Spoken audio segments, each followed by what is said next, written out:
and I know that you are on the forefront of this, making it happen yourself, you with those that make it happen, and we are here to learn from you.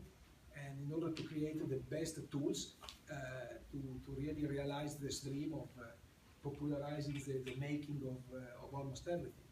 You know, I am from Italy, so our best period was probably the Renaissance. And in the Renaissance, everybody was an artist, was a maker, was like a carpenter. You know, the best brains were able to do their things with their own hands. So we believe that this maker revolution probably will bring us back at those times where everybody could realize what they were dreaming instead of going in a shop and buying out of a template. All right. So that's the point we're all Italians. Sorry? That's the point we're all going to become Italians.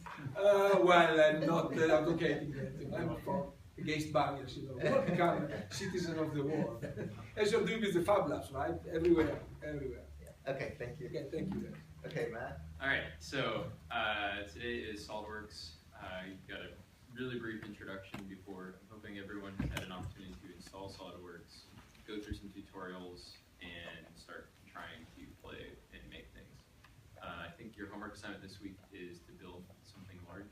No, see, last week was 3D printing, and their assignment was to 3D print something that you couldn't make subtractively. This week they'll learn large format machining, and this week the assignment is to make something big, like a piece of furniture. So make something big. So SolidWorks is really helpful for making things that are big and for making very complicated things. And I like to use it specifically for making making assemblies of parts. So lots of parts that are going to fit together, and I want them to fit together very well. This is where SolidWorks kind of differs from something such as Rhino, which you may or may not have heard about.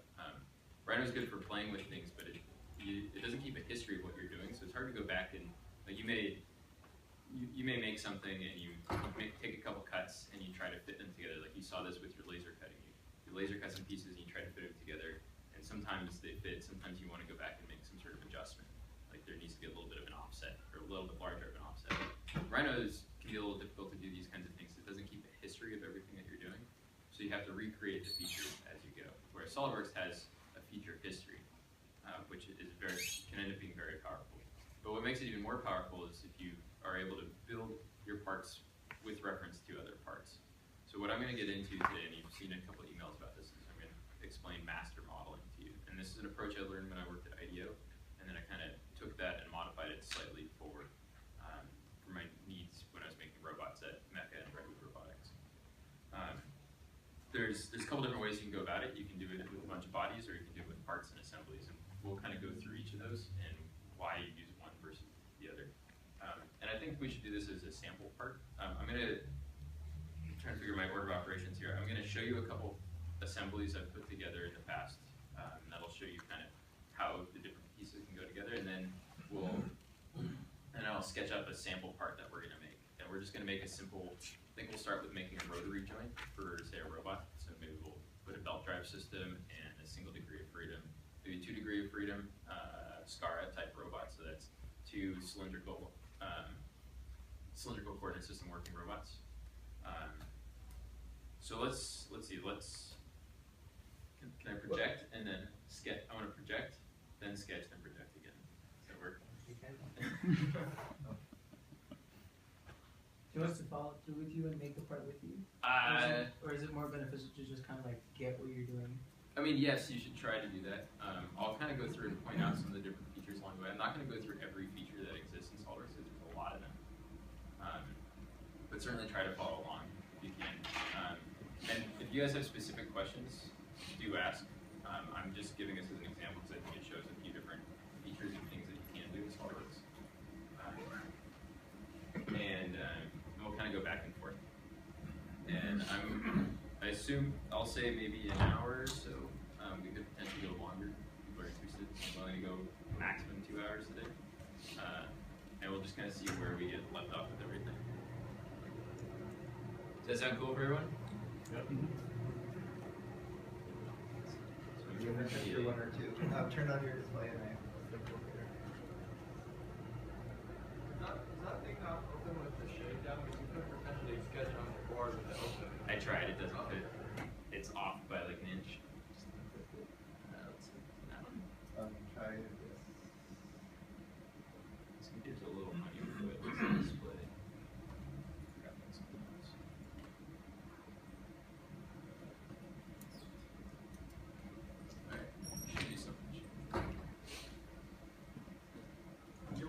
draw on here and I can send it to the class later if you want to draw with me. I don't like that. I've tried drawing on those guys and it turns out, yeah, maybe we'll try. You can project and sketch. First, let's. The resolution was good. What's going on my screen? All right, so this is a robot I made somewhere recently. So I'm going to just show a couple different models. Yeah. Okay, so this is one model of a robot that I put together recently, and made with a number of parts and assemblies, and I model some of them as a bunch of parts, and some of them are separate assemblies. So I did this entire assembly here is actually, if you look here, this is just a single part. If it were an assembly, it would have a little green box on top of it.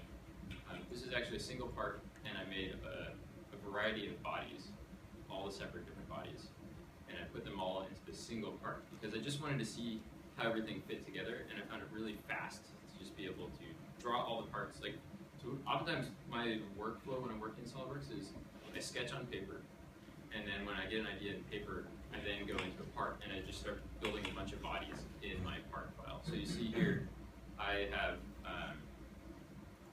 a Quick question.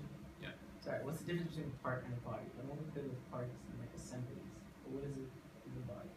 Let's go. So okay, so if you look at my feature history right now, I have a whole bunch of sketches and some planes and no bodies. There's nothing up here that says body. I have equations because I've already made some equations. And an annotation that doesn't do anything. But now as soon as I get to my first feature, I still don't see anything that says bodies, but I obviously have a body sitting here. A body is an object, a 3D solid object. Oh. It's not a surface, it's a part. Gotcha. Think of it as a part. Now as soon as now this is going to remove some material, but now I'm going to add another, I then created another feature. And so inside this feature, so I did an extrude. Let's see. First, let me just say, so I did an extrude and I made another body. Now you can see it up in my feature history. I now have this little folder called solid bodies, and there's two different objects in there. One was the first object that I made. The second one is, you can see it's labeled the same, cylinder interface. It's the second object I made. So it is a solid body. It's a boundary representation of a solid body. And I can have however many bodies I want in a single part file. Gotcha. So part is just describing, is treated by SolidWorks as a single entity. This is that everything's fixed and rigid with respect to it. But it could have a whole bunch of bodies in it. You'll end up seeing that there's both there's solid bodies, there's also surface bodies where they have no thickness to them. It's just the surface that's swept around. And then when we go to build an assembly will have a whole bunch of different parts inside of it. And those parts could be a single body, but it could have a bunch of different bodies in them. And when you go to actually make it, it all has to be a single solid big object, a single part file. But for sketching and modeling, you can have a bunch of these different bodies here. You only save them out as separate parts when you're ready to actually make them. So this isn't an assembly? This is just one part? Right, this is just a part right now. I'll give you one to make. So I'm kind of jumping deep in. Let me just go through and just show you what's possible, and then we'll get into kind of the intricacies of why you would go about it one way or another way.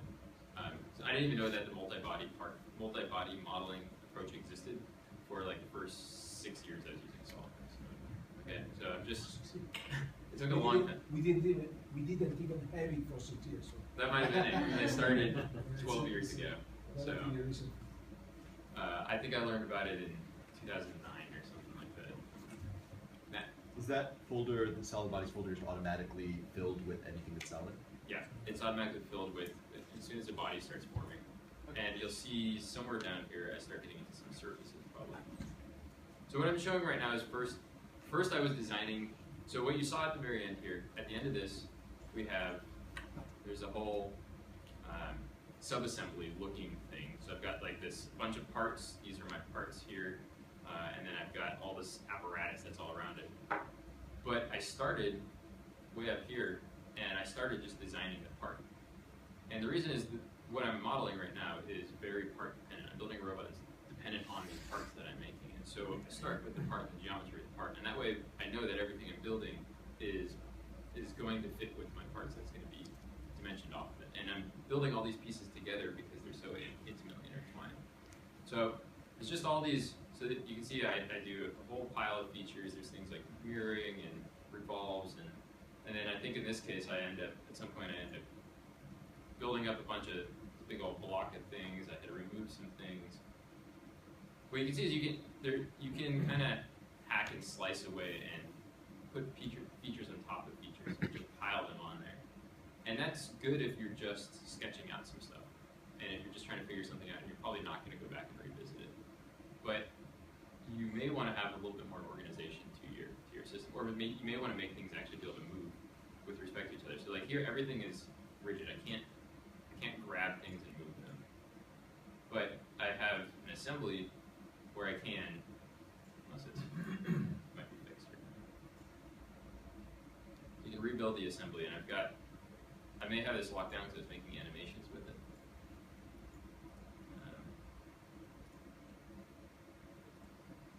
How easy is it to take the part with the solid bodies, split it into different parts, and put those in assembly so they can move relative to each other?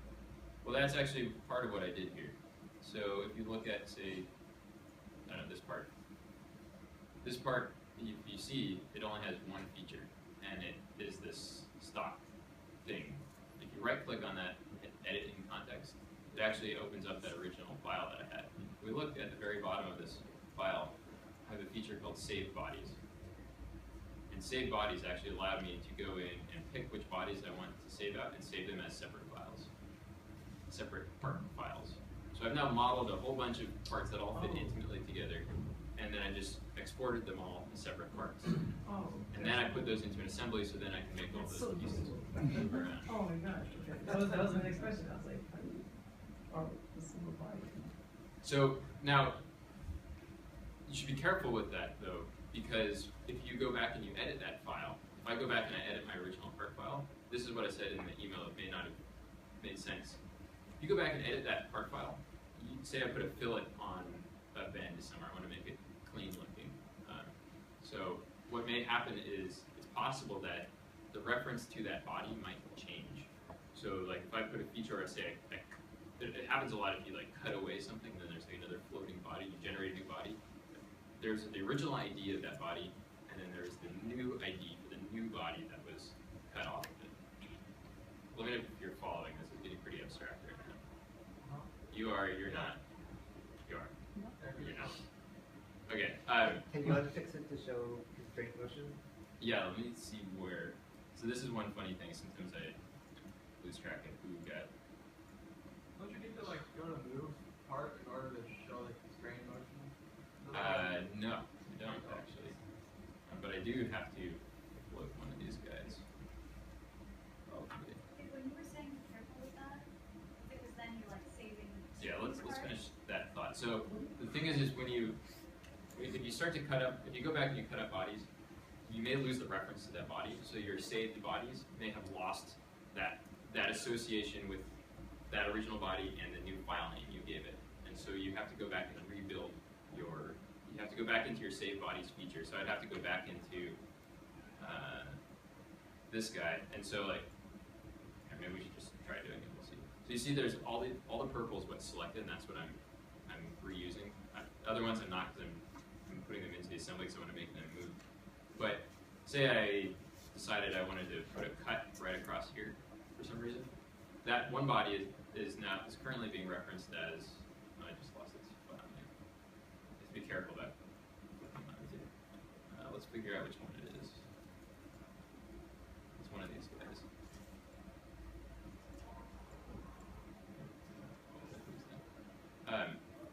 What ends up happening is you lose the reference to the part, and you have to go back in and reassign it.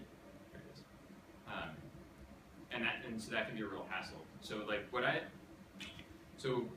you really want to do is the full master model approach, which I'll get to in a few minutes, where you're not referencing bodies, you're just building up your geometry off of an initial scaffold or master sketch scaffold that you end up using. Like I originally was doing originally doing it this way because that seemed like the most straightforward way to do it. But I was having to hand off sub-assemblies to people to manufacture while I was still designing the rest of the assemblies. And so as I was adding features to things, even though it wasn't directly affecting the parts they were working on, it was changing their references, and then it started to get dangerous because they would open up files and the files would be all broken. So we're working in a group environment. So you don't want, so you want to make sure that everything stays stable, so you're not breaking all these conditions when you may still need that condition. Something you may need to do a revision in the future. Maybe version 2 of whatever you're building. You need to be able to go back and keep that history. That's the beauty of the whole thing. That you have this history and have all that control. Do you do version controlling of multiple files?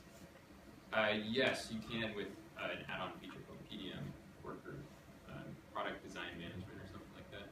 I use it. I use it for all the models we do in CBA.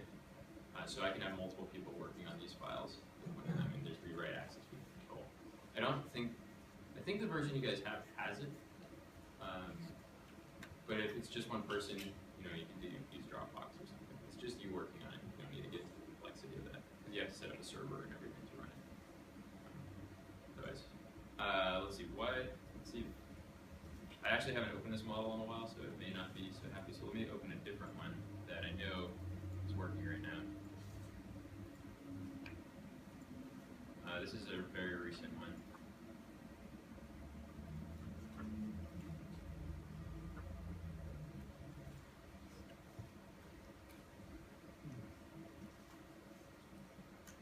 So let's see.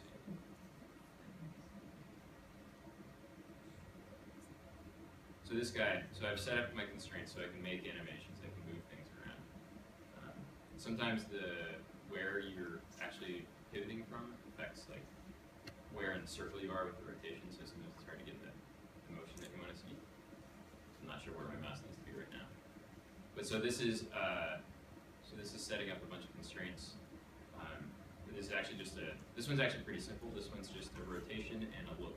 I have a circular pattern for my part, so I'm actually only moving one of them up and down, and everyone else is following it, so it moves together. And these parts are actually pretty wild, I think. These again go all the way from initially starting at a part. So I initially start, I have just a bunch of sketches that are defining my geometry.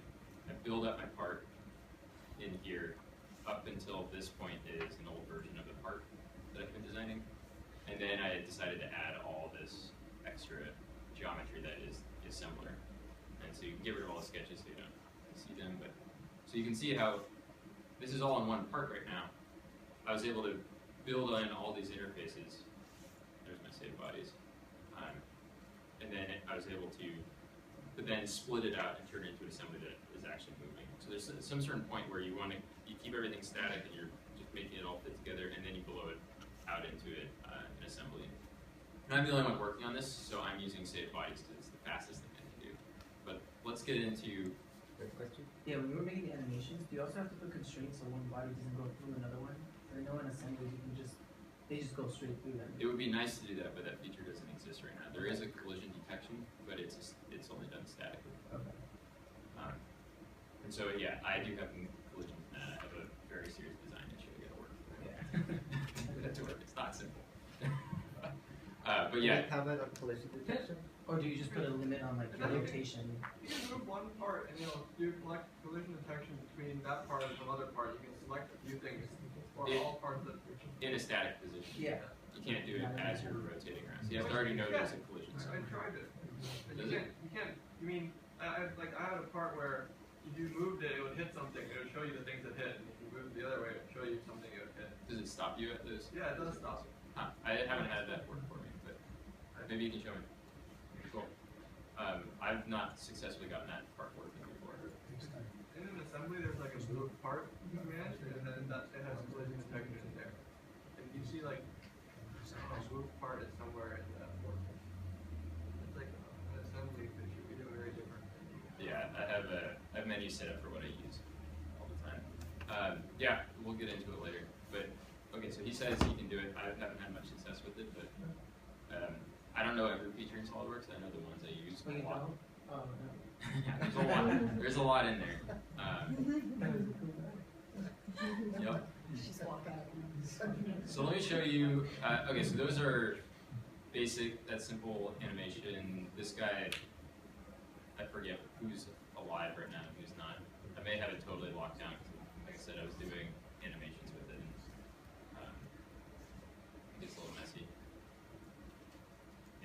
one guy's rotating, but anyway, let me show you another thing. So there's one thing that's very closely related to what you all will be doing.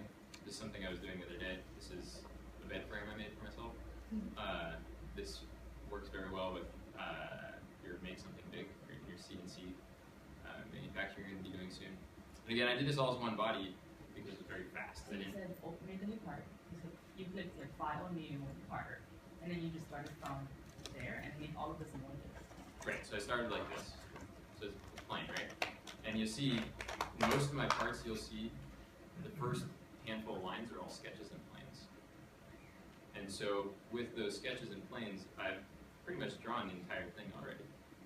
I've gone in, so my first one is my most important information, which is the size of my bed. That's cool because you're like literally doing the sketching part that you do on paper of like what it looks like, Right. but not the depth or the features of it yet. Right, and so when I'm, With the note that it started in his notebook though, I don't know anybody who does 3D CAD to doodle.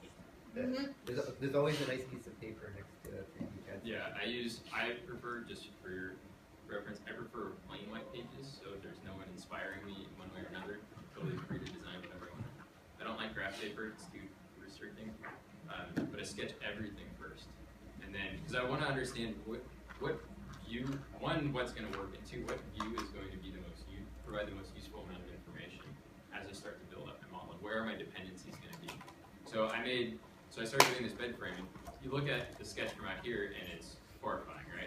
There's a gazillion little things in there. But you zoom in, and you know, it's not that overwhelming. There's a decent amount of detail, but it's not that bad. And I have a couple things that are really important. So we'll do something from scratch. I'm again just kind of giving the overview, and then we'll go and we'll do this for art. But so this is my material thickness, and I linked this variable. And so it turns out I originally designed everything for 3/4 inch plywood. Turns out 3/4 inch plywood, the piece I got is 0.705 inches thick. So I have that flexibility to go back here and edit this. You know, my entire model can update if I change that dimension. Everything will go where it was. And I go in, and another thing I do is I put in little clearances everywhere. So I have a 10,007 inch clearance on the fit between one slot and another slot. And that allows me, one, to actually be able to put the thing together, and two, a place to go back and change that after I do a test cut and see what is actually fitting, and to see if I need to make some adjustments, open bigger or smaller, something like that. And so now I have all of this geometry in here that I'm going to go back and use to actually build Builderall Functions. What was the right symbol by the dimension? Was that saying that it was a clearance? Or is That's that a link? That's a linked variable. I didn't know you could link variables. Yes. So to do that, say I want to use. Okay. So I have. So one of the reasons I made my own bed is that in my house I have heaters all around the floor, so everything has to sit inside the room. I lose like a foot. So I decided to make a bed that goes over the heater. And so 6 inches. So what you can do is you can. We'll delete this for a second. You can dimension. Oh, and I use this thing called a star. I think it's called a star. It's something like this. You right click and you can drag your mouse around, and you can you have quick access to certain features, and these are customizable. You can set it to 4 or 8. I have 8. I cannot operate SolidWorks without this anymore. I'm wholly dependent on it, and I get frustrated if I sit down and someone else needs to do it. Is that part of SolidWorks or not? No, it's all SolidWorks. You get to this stuff by right-clicking and going to right-clicking somewhere in the menu. My menu's kind of collapsed because the resolution on the projector is a little funny. Is that an actual sketch in 3D? Is that sketches in 3D of everything that you're going to build? No, it's a series of 2D sketches. So, so I did one. So I did this one sketch here. Let's just roll up to them. And then I made a. And then I decided I wanted a rib along the center line. So I made another sketch on a different plane. This plane is now using the right plane, whereas the first one I did was this plane one. So just step back up. I had a sketch that defined the outline, and then I used that sketch to define a plane. So I just made a plane offset at a point. So the way you do that is, I guess I should go to where that feature is. Usually under this guy, reference geometry, you can do a plane, and I had a hard time working with planes in the past, or early on. So I was, why is this not going where I want it to go? And then if you just think about it a little bit, it's just like, okay, what are the constraints you actually need to define a plane? So I choose a plane, and so so I'm going to be a plane, and I can be parallel, perpendicular, coincident, or at an angle. And so I'll select coincident, and I'll grab a vertex. Why is that not happy right now? We'll just grab this vertex. Instead of Parallel. coincident to the main plane. Yeah, Parallel the first back. reference. Usually I just go in there and I'll just hit plane and right. Usually what you want is just what you're going to end up getting. This part of sketches basically contains a bunch of linked variables that give you all the numbers you need to kind of draw out the parts that are actually the pieces later. The idea to put all the numbers in this. Yeah, well, for one, you should always have your sketches fully constrained at all times. Every once in a while, you'll open up a sketch, and the blue line that you had is way off in the distance somewhere. You don't want that, because you may have actually referenced some geometry to that later on, like you may have extruded something out to that point. So, and this is where I was talking about earlier, like I get a little bogged down when I'm sketching stuff in SolidWorks because I want everything constrained, because I don't want to have mysterious things happening later on. And it doesn't happen all that often, but if I switch versions of SolidWorks, that's when I've seen, like I never, maybe this is just like an old tale or something, but I never switch versions in the middle of a project because I'm always scared that something might solve differently. Just don't want to mess with what's working. Show variable. Okay, so, yeah, back on track here. So, so to link variables, I make a dimension, hit escape twice, and then right click, and whoops, sorry, my menus are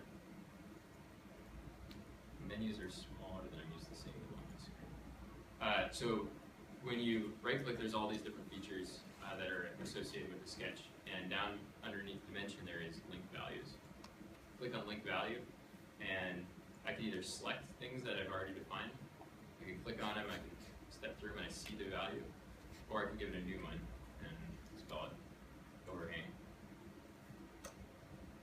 And now it has this little red feature on the edge of it, this little infinity sign, or I guess it's a chain link probably.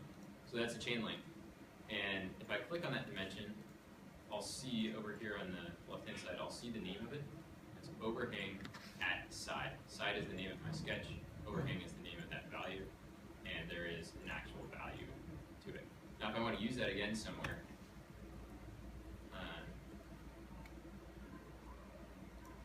say over here. So here, what I did was, I just made, what I'll often do is I'll use construction lines as my variables. So what I actually did here is I made a construction line here, and I had a construction line here, and I just set those two equal to each other. What do you mean as a variable? Like appearances or dimensions? Does it have a ruler there? Yeah, it's kind of like a little ruler that I have in there. Like I said, I told this point to be coincident with this line up here. And then, just sometimes it's faster than linking things all over the place. It's just, I don't know, sometimes it seems like it makes more sense to me, sometimes it doesn't. So here, Is there something like You can only link. Hold on. between global variables and linked variables? what's that? Global variables and linked variables, is there different functionality? I mean, I get that this one seems like it's a little more local to the sketch. Linked variable is a global variable. It's usable throughout the entire part. Is there a reason you would want to use the link versus going into the global equations manager? Yeah, because linked is defined directly here in my sketch, whereas a global variable is one that's defined that's not necessarily sketch derived. So this one's derived directly off the features that you have in your sketch. You should be careful when you start getting into working with the equation manager. Sometimes, every once in a while, there's this thing that happens where you delete a linked variable, and then you go to make another linked one, and it keeps wanting to reference the previous one. And it's just like, I think because when you delete, in your sketch, when you say like, okay, I don't want this linked anymore, it drops that, but it keeps it in the actual list of all your equations, and so then the next one is through there. So to make to link this variable, so I just put a dimension here. I right click and whoops, sorry. This is the thing, I have muscle memory, but then when my things get all thrown off. So I go to link the values again, And now I can just drop down and grab overhang, which is what I had already defined. Now it's there. Now if I want to change that dimension, I can just change it, and it'll update on both of these. You see over here, our guys. Now, There's good no practice. There's no master like dimension size. Like any Anyone size that's linked, you can change. It'll change all the other. yeah. ones. So when you first set it, it'll just go to what that value already was, but then you can go back and change it. And also, good practice is to label your dimensions. I usually, so this is the same as commenting your code. So the linked variables only work within a part, right? You can't reference linked variables from other parts. But with global variables and equations, you can reference them from other parts into this. There's no way to like both link a value across parts and be able to like change it both ways, right? Those two seem like completely different. Yeah, you don't. You could use a spreadsheet to drive all of your variables. In which case, you could update that spreadsheet, and then all those guys would update. I don't really use that feature myself. It's something I think about playing with sometimes, but I usually don't have time to dig into it. And usually I'm kind of moving so fast through things, I want it just in my sketches and accessible right there. I got really confused by linked variables and global variables because they're used completely differently. One of them can like drive each other, and the other one can only be driven one way, and one of them can't be referenced from other parts. Yeah, I mean, it's not, I don't ever reference, I use master modeling to reference between parts, and we'll start drawing that up soon. Let me show you about this question I'm going to have to take off. When you're done,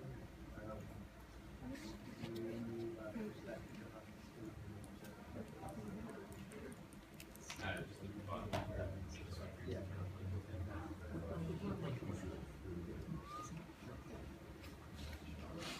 See you all in faith.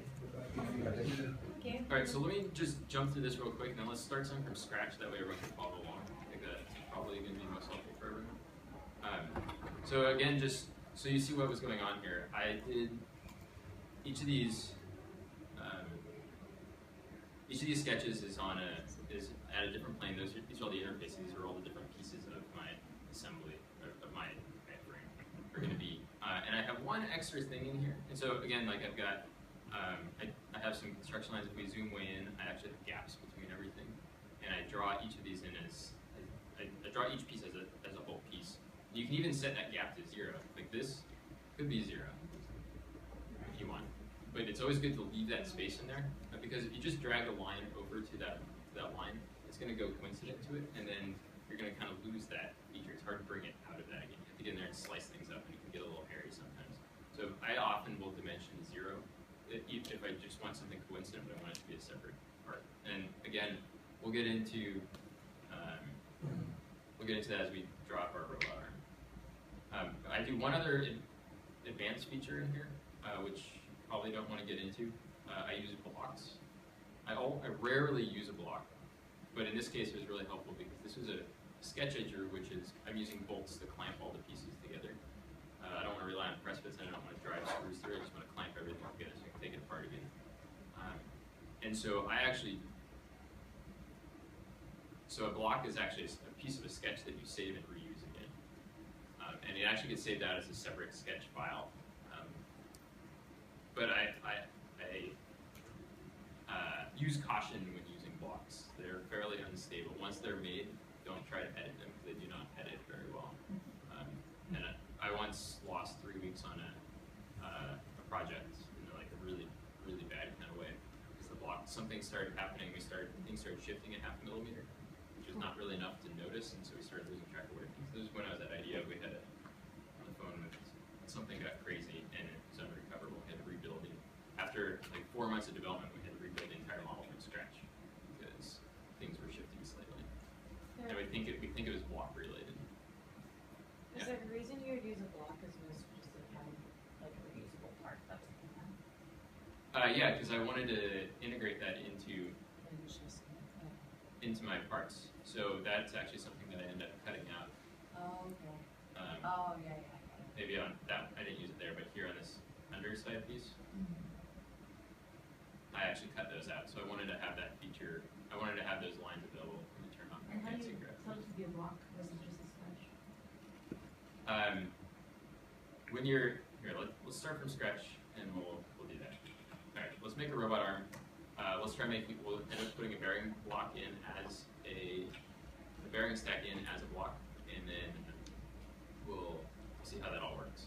So I want to sketch this out real quick so we have an idea of what we're going to draw, and then you want to follow along, you can. If you want to use this, you can erase and write on it, and it can go on the projector. Or do you want to use the keyboard? I like analog stuff. I like get my hands on things. So we'll just draw for a minute, and then we'll go back. There's tons and tons of features. We're going to try to use a bunch of them. And if you have questions as we're going along, especially once we start building up the bodies and the parts, let's try it out and see how that works.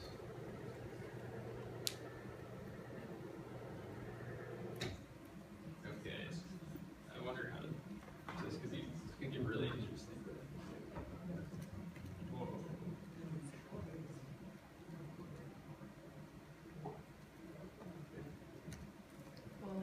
All right, so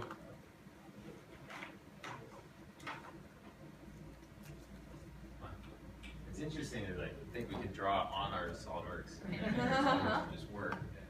That would be pretty awesome. Let's try that. I'm not quite tall enough for that. Just gonna give me C. Okay, so first off, I want to make a star arm. So we're gonna make something that maybe looks something like this. So a scar robot is. It's really hard to see. Is that really hard to see? The marker's just not great.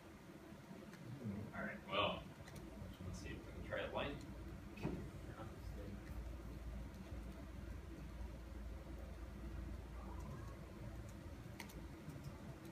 That guy out. Is there light in the? You don't have any other markers? I mean, I have a couple markers. Like that marker. It was better with like. Better with the light. All right. Is this light doing here? No. All right. Let's go.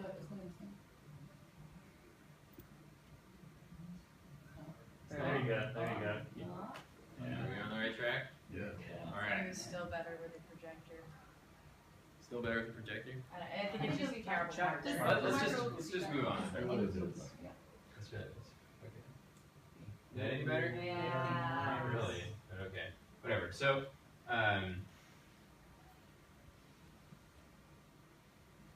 this is our funny drawing of a.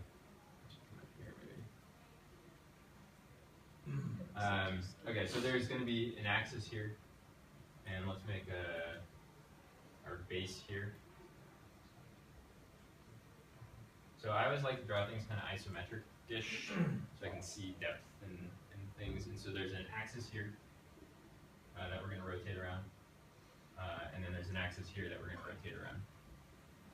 So it's 2 degrees of freedom, and anytime you have an axis in a robot, you have to have a bunch of bearings. And so a bearing stack is usually something, I usually start drawing and I just say like, okay, well, I have some bearings. Does everyone know what a bearing is? Yeah.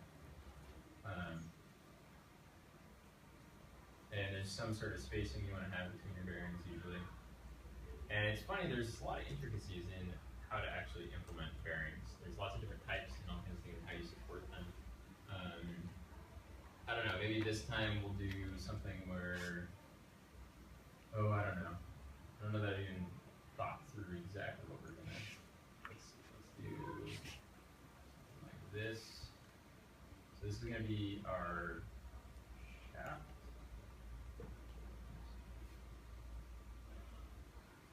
I'll draw a white part. There we go. Shaft comes through, the step. There's a spacer here to keep the bearings separated. I'm going to have a clamp, clamps around it, and maybe I'll try to be fancy and make my clamp actually one of my pulleys. And then on the outside, let's see, I want to preload this somehow.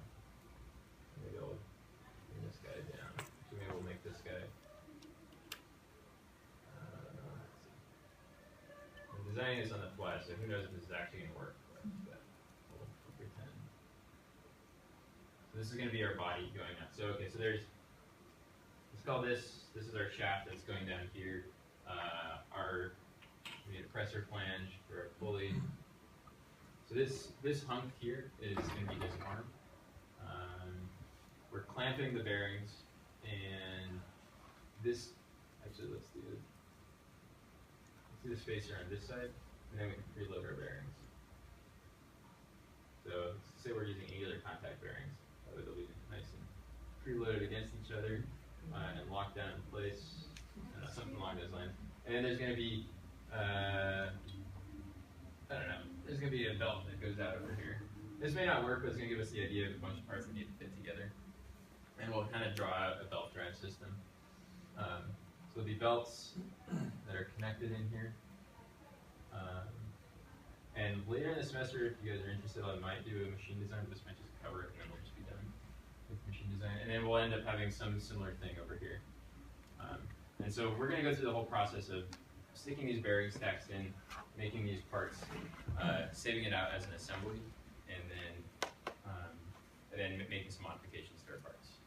So you're going to have to memorize that because I'm going to have to close this in. Does that make sense to everyone?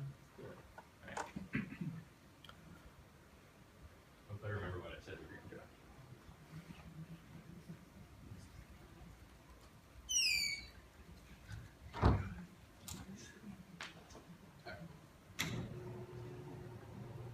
Matt, just for pedagogy, could you like go through like your thinking process as you're thinking like, I should fix this now, or I should not make this a fixed point now? Sure. I'll try that. Sort of try to build that into it a little bit. Yeah, let's see if we can do that. This is probably a more in-depth SolidWorks tutorial than I've given before, I think. Just like have your brain spitting out, it's good, whatever it's thinking about. All right, I'll try to talk through what we're doing. Are we online here? Yeah. Okay. Yeah. Before I jump in, does anyone have anything that's been bugging them on these SolidWorksy things? No? Okay. Yes. Mainly at which point you go from a part to an assembly. Because there's a lot of, there's bodies, blocks, parts, assemblies, there's all these entities, and all of them, there's a lot of similarities.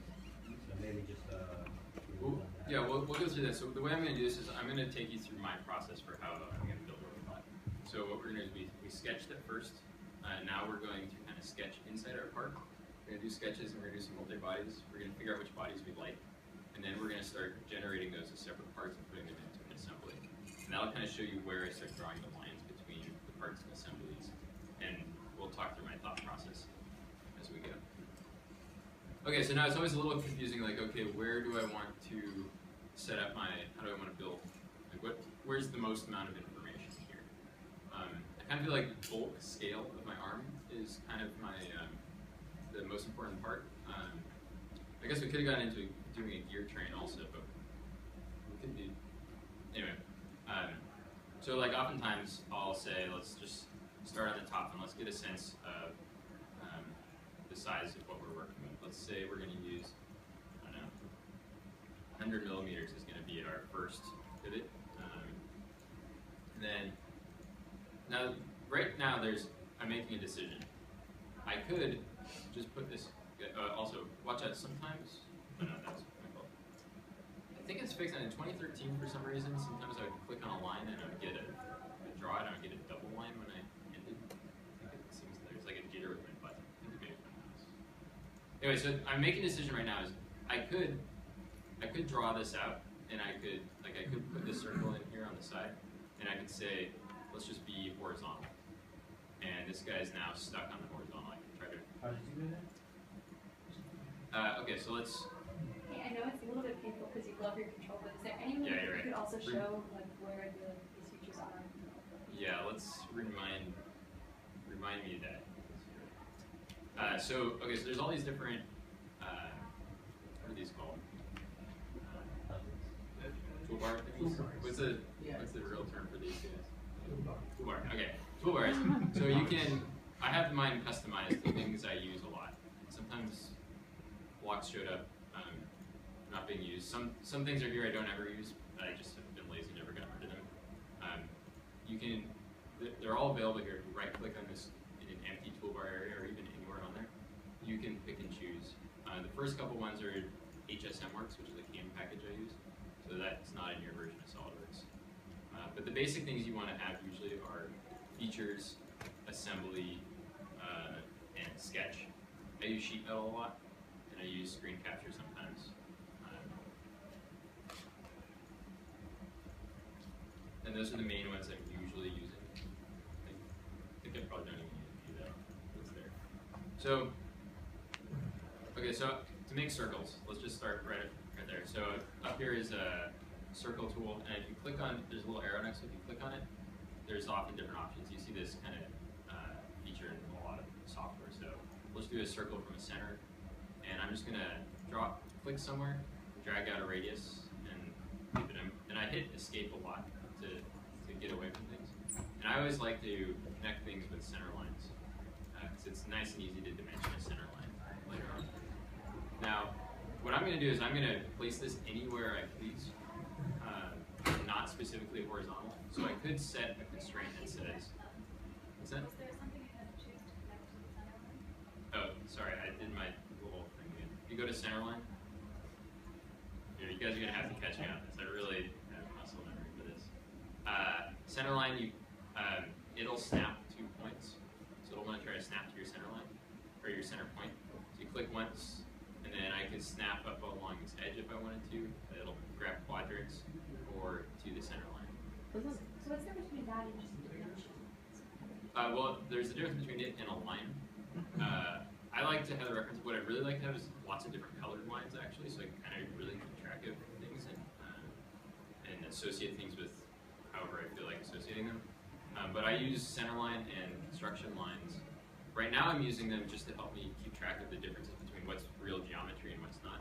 Ultimately, when you're making actual features, only the solid lines turn into parts of your features. So center lines are ignored. So they're just to help you. But what's the difference between center line and dimension? If I have a smart dimension. Right, so I could dimension this line, or I could not have this line, and I could just dimension cross.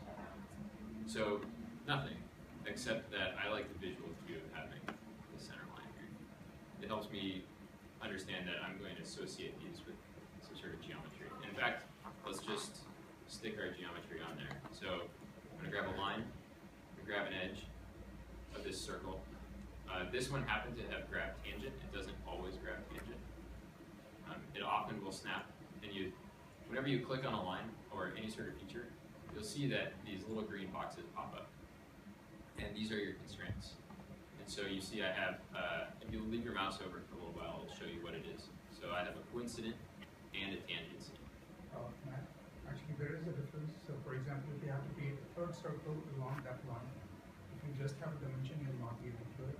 Whereas if you have a center line, you'll be able to create a dimension circle. Sorry, what was that again? If you have to create a third circle, which is going to be on that line, if you have a dimension, you'll not be able to do it. If you have a center line, you'll be able to.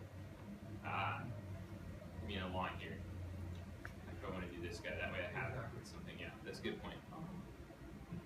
What's So- the difference between a center line and a construction line? Nothing that I know of. But you have to check for construction, right? Yeah, so I can say like this circle, I can say under options is for construction. Exactly. That's the same thing. It means it'll be ignored as a feature. And the way we're about to be modeling right now, it's just to help us with visual cues to understand what our geometry is going to be, but it becomes very important when we actually make our real features. That's so unintuitive. I think it's for construction, it's not an easy feature. Well, it's for construction. It's helping you construct. It's like you're building up the scaffold. But to not hold for the things. final product. Okay. Makes sense to me. Okay, so now let's say I'm going to just draw a line just to show you how to set up constraints. So I'm going to draw these two lines. It's going to attach here. It's like, oh, whoops, I didn't get it connected where I wanted to. You click on it and you hold Control, and the next piece you want to do something, set up such a constraint with it. This window appears, and the most obvious constraints or relation, they're called relations here, show up. So you can either fix it so it's locked down like that, or I can make it tangent, which is really what I want right now. And now I can click on it again and I can see there's a tangency and a coincident. So we're happy there. Now I'm going to drag over to the other line and again do the same thing. Hold down Control, select them, go. Now you see I have these two pieces, and I don't, you see I haven't constrained, like I still have blue here, so I don't have everything fully constrained. So I'm going to want to actually dimension this guy. We'll make it 80. Sure. Now you see I can drag around, and I have this, and the only thing that's not constrained is my angle. In this case, I actually am okay with that, because the whole point of what I'm setting up is we're going to set this up so we're going to have planes, and those planes will move around, so our geometry is always going to be, it's not going to be stuck on a single plane.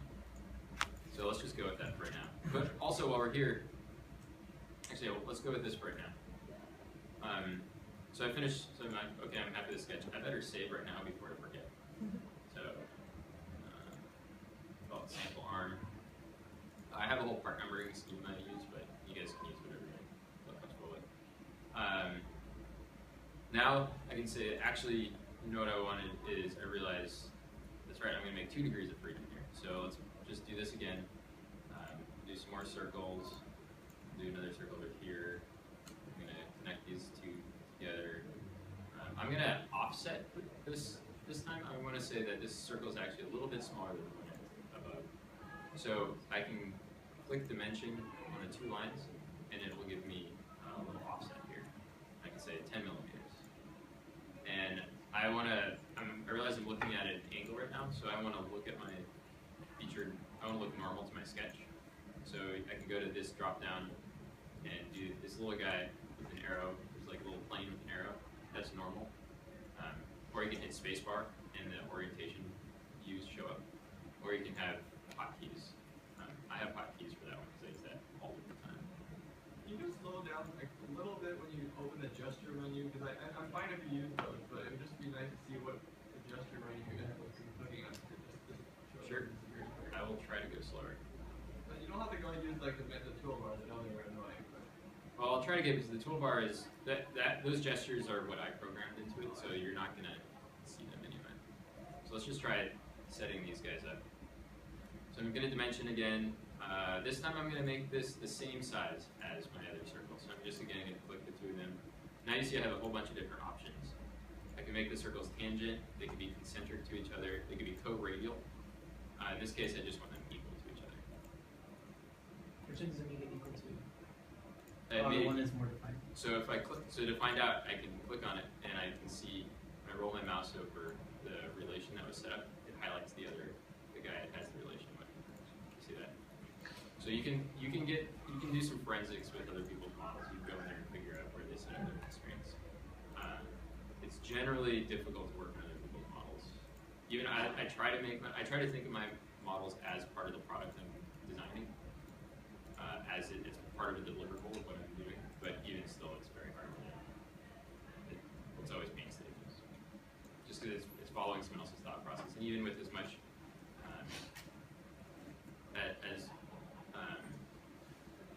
even with as much like planning ahead of time, you'll always end up having some problems. Now, I wanted to swing this around, and actually, this is something that Amanda was kind of asking about earlier. Was say I want to build up like a 4-bar linkage or something, and I want to figure out where the positions of these things are. What I can do is I can set. First, I want to fix this. The reason this guy is staying parallel to the ground is I accidentally had a vertical constraint between these 2 points. So I got rid of those 2, and now I should be able to. Well, now it's still the solver is still solving it there. So these guys are also. If you wanted to see all the constraints at once, would you select the whole thing?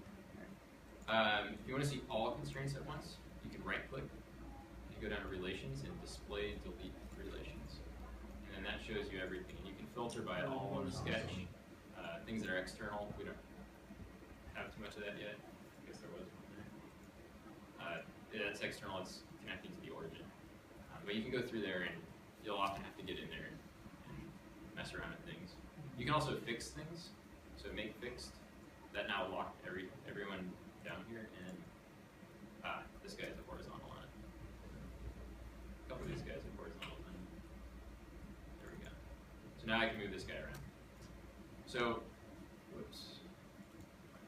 Now I want this guy to be free again, so I'm gonna go over to, so I see this guy has this, if I look on the left, I also see the relations that are associated with it, and I see there's one that's called fixed. I'm gonna delete that, so I have some freedom. Now I'm gonna dimension these two, but I don't want that to define what's going on. I just want to be able to see what that angle is, because I may use that later on. So right now it's black. That means it's a defining relation.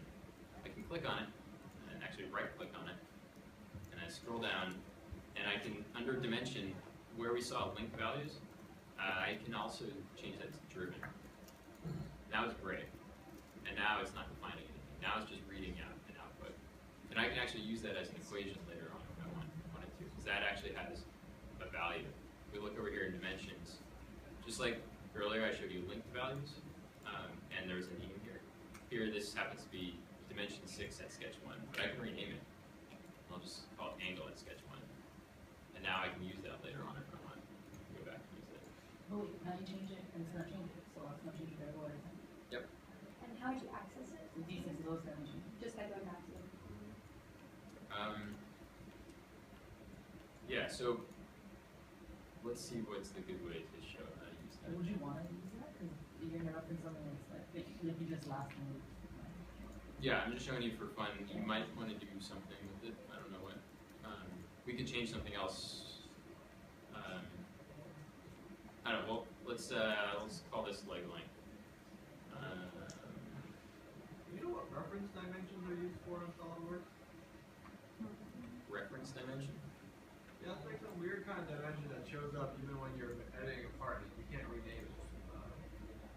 You know what those are used for? I'm not sure what you're talking about. I think he's talking about when you attempt to dimension an element of a sketch, but you're not actually in the sketch. It will always come up as just a reference. I'm not sure. No, can't help you. If it pops up, then we'll talk about it. All right. So what I wanted to show you here was, so now what I want to do is I'm going to say I'm going to now draw a little more depth to my model, and so I'm going to grab this. So I'm right-clicking on the front plane. I'm going to make a sketch, and I'm going to grab my center line. I'm going to grab my origin and pull it down. And I don't know. Let's just make this thing 200 tall. And actually, right now, I'm just going to leave it at that. Because what I want to do, actually, we'll do one guy across. What I want to do is I'm going to show you that I actually want to be able to put a lot of features into this arm, and I want it to stay with the arm wherever it goes. Amanda? Does the SolidWorks like expose? I see you can see like those planes, but does it expose the different axes so that you can use those to like define a work plane or something? Like the x-axis, y-axis, z-axis. Is there a way to get at those? You can insert your own coordinate system. Like an inventor, like there's like the origin like drops out and you can see all the axes and all the planes. Actually, if you select the plane, it will use the plane as an axis. So the normal of the plane is the axis. Okay. I'm pretty sure you should be able to use it. Okay. Yeah, that's a good point.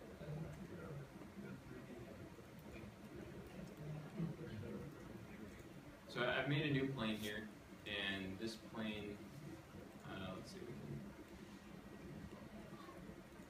So this plane is now based off of this first line we drew in our first length of arm.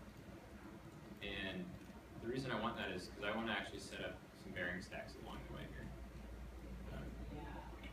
So now I'm working on that plane, and I'm going to not worry too much about accuracy of the actual bearing stack as much as let's just draw something that has nested parts in it. That way we can see how these things work. So,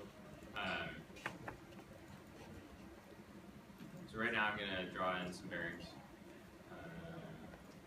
I'm going to draw in a shaft, and it's going to have some overhang that's probably way too small. But whatever, we'll just send this all the way down. I like. Let's see. So one of the first things I'll end up doing is, well, what size is my bearing? So usually I'm going to set an OD and an ID of the bearing. And this is not a continuous thing, these are discrete discrete sizes that are available.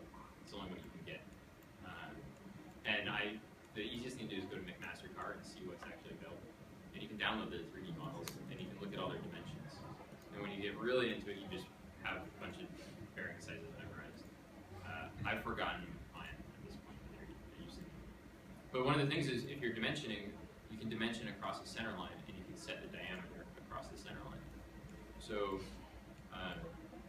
that's what I'm doing, because I'm going to want the ID and the OD. So I don't know, I'm going to say it's 20 millimeters and ID, and then the OD. This is a new feature. It actually, the next time you grab it, it's assuming you're also going to be grabbing it. Okay, unless, I don't know, call it 35 millimeters.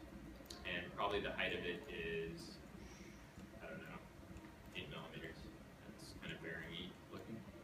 Now, I'm going to use this. The ID. There's a point there that you're. Yeah, there's no point to click on the left side. Right, so when you dimension a line across a center line, it automatically, so if you move your mouse to the far side of it, it goes the diameter. If you move it over to the close side, it's radial. It automatically knows that you're going to revolve it? It knows that that's probably what you're trying to do. That's why it's a center line. So that's the center line that you're probably going to mirror or revolve or something along those lines.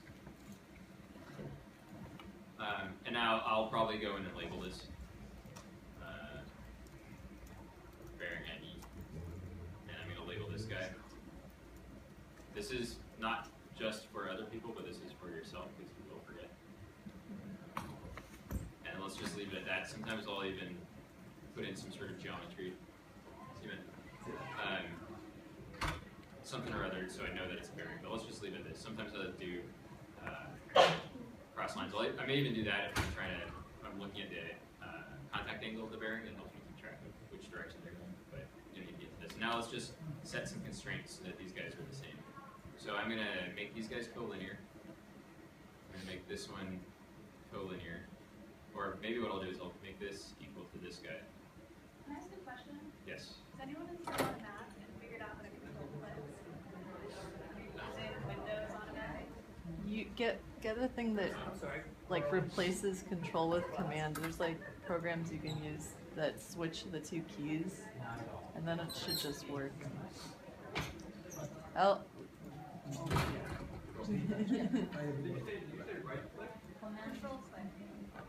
Command is usually Yeah, it's not. Thanks for the pointer. It's working on mine. That guy's been installed. I think shift works. One of those 98, 195. They're like, Does it? they wrote this stuff. I think it's cool. I can actually, now I actually have someone I can ask questions. Why does this not work? I actually asked someone earlier and they're like, oh yeah. Sorry, what was the question? I have a question. So this bearing ID and bearing OD, what are they referenced to? Like, how did you get it to go on the other side? It's not shown. It's hard to see, but if you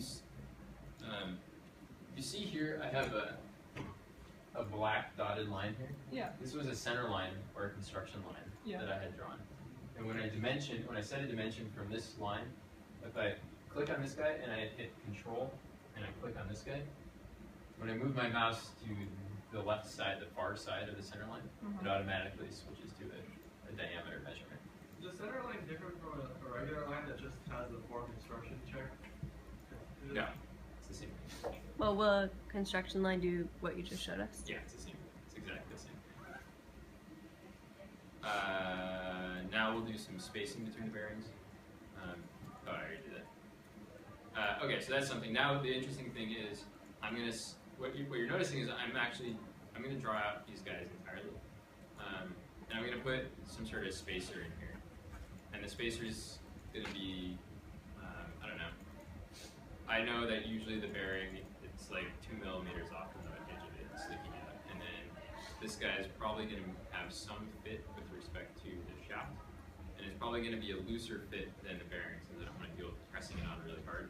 So I'm gonna make it, I don't know, 0.1 millimeters off. Now you see that drag that guy in. What I haven't defined yet is the size of the shaft that the bearings are going to go onto. So I'm going to now dimension them, and I'm going to make it something very small. It's usually about 1/1000th of an inch, maybe 0.5 of an inch is what you want for a relatively smallish barrel size. Sorry, so your units are in millimeters, and you just put in a little parentheses thingy and know that's inches? Yes, yeah, so you can use feet, inches, millimeters, meters, whatever, it knows what they are. So I don't calculate, I just put in what it is. Because there's certain dimensions I know really well in inches, and certain ones I know really well in metric. There's just like a different range, like really, really small is really good for me in English, like thousands, 5/1000s. And then around this size, metric's really good. And then here, bigger, inches. I don't know. I just didn't know it was smart enough to know it too at the same time. Yeah. So now I'm going to set a 0 constraint because I want the bearing all the way up against this piece, but I want to keep it as a separate piece. I'll show you in just a second why we want to keep these all separate units. Now I'm going to space here too again. I'm going to set a 0,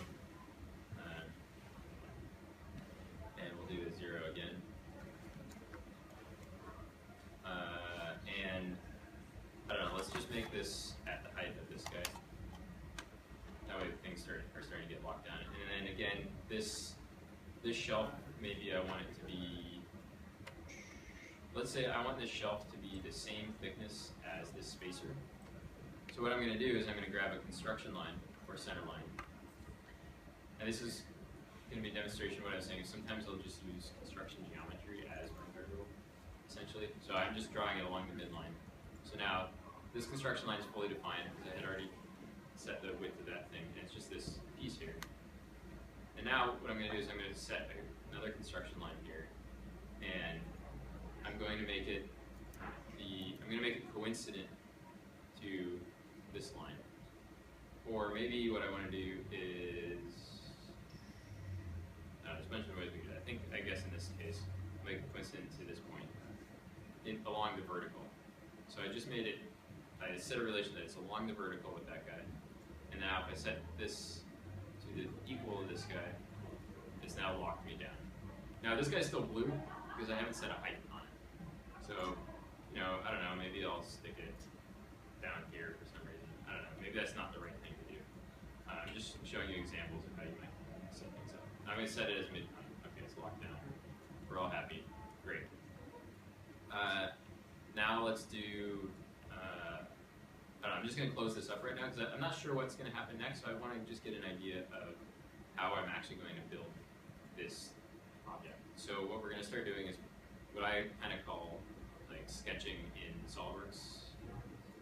So, okay, so now I have this geometry. It's based on this plane. I have 1, 2, 3, 4 different parts that are all going to exist, and I just want to see what they look like in 3D. So I have my sketches, and I realize, you know what, I should go back and label my sketch before I forget what it is. So if you just click on it and then click on it again, it pops up, and I'm just going to call this top layout. This sketch is what this is my front overview. Sure. And then this guy is going to be my J1, which is joint 1 bearing stack. Okay, now's where it starts to get interesting.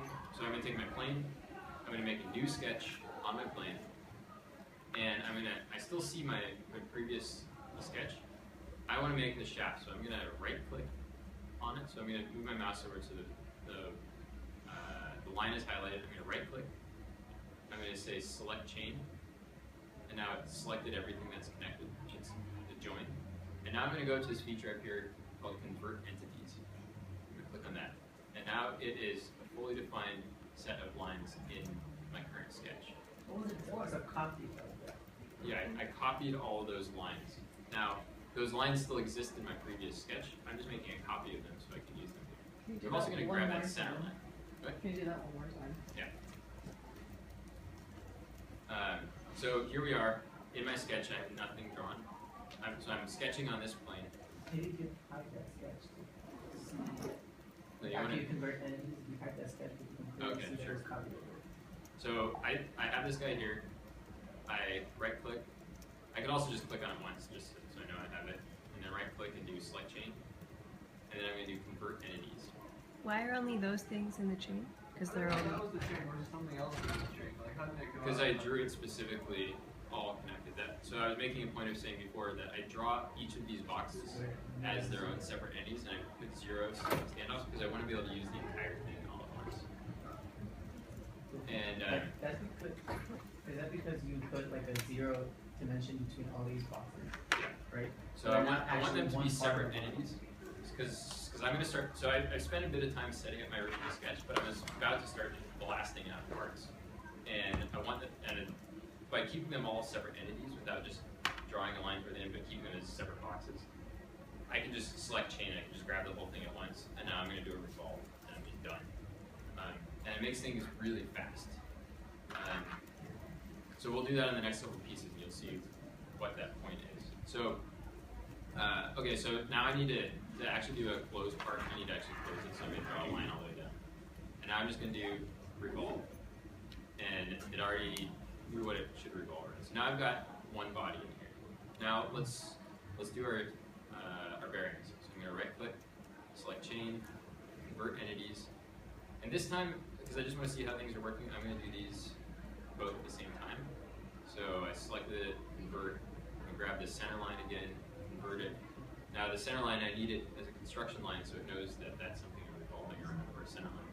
So this little guy here, or under options, or construction, is that. And now, again, I can do a revolve.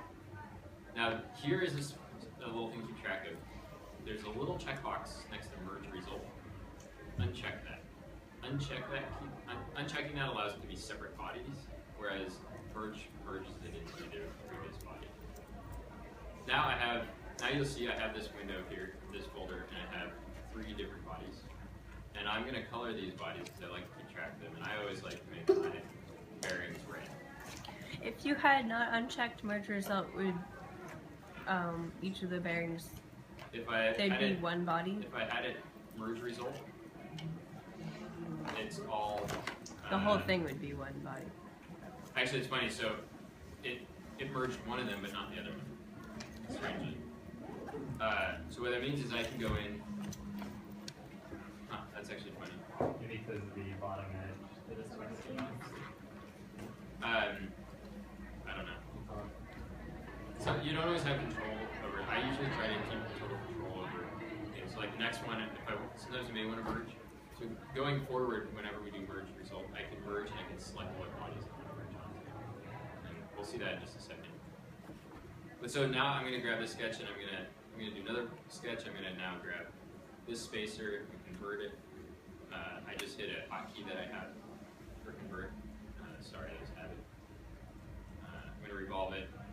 So now I can see. So now there's a bunch of bodies there, and I can pick and choose who I want to merge onto. So if I say I do want to merge it, I can say merge result.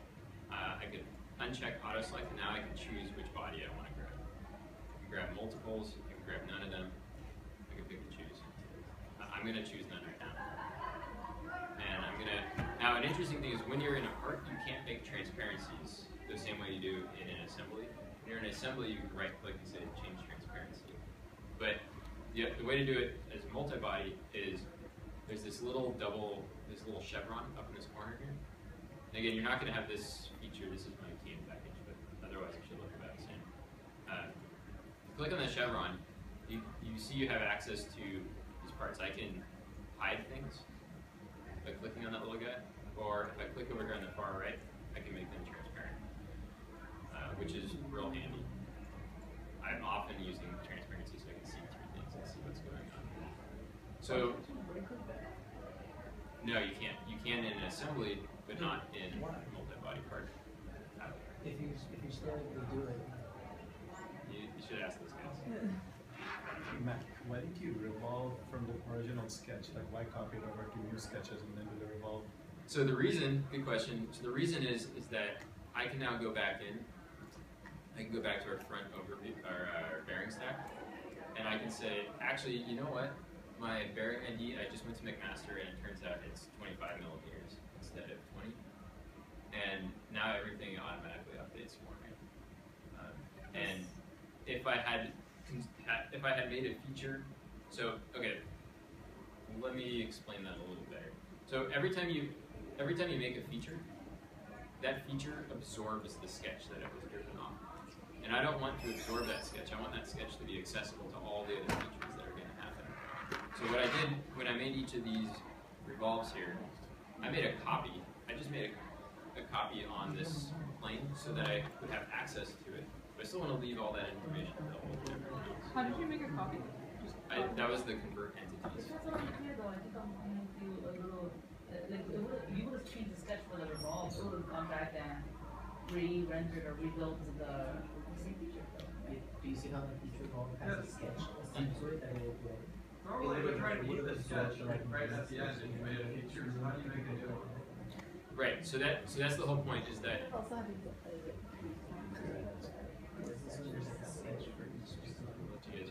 so the whole point is features absorb sketches. They gobble them up. And they use them. And you can do a thing where you select contours and grab just the little box that you want, but you absorb that entire sketch, which makes it no longer accessible to other features that you may want to build later on. You can technically go back up into that one, but it's not a clean practice to go through because you're going to lose access to all that information. The whole point is that there's always, say, 3 sketches at the top of your part that you go back to. You edit that, and everything else propagates through. Everything, all the script, everything just builds for you. So you don't have to worry about opening up a whole bunch of different parts to make the changes. Someone was asking a question of, I made a change, or I wanted to link variables across a bunch of different parts.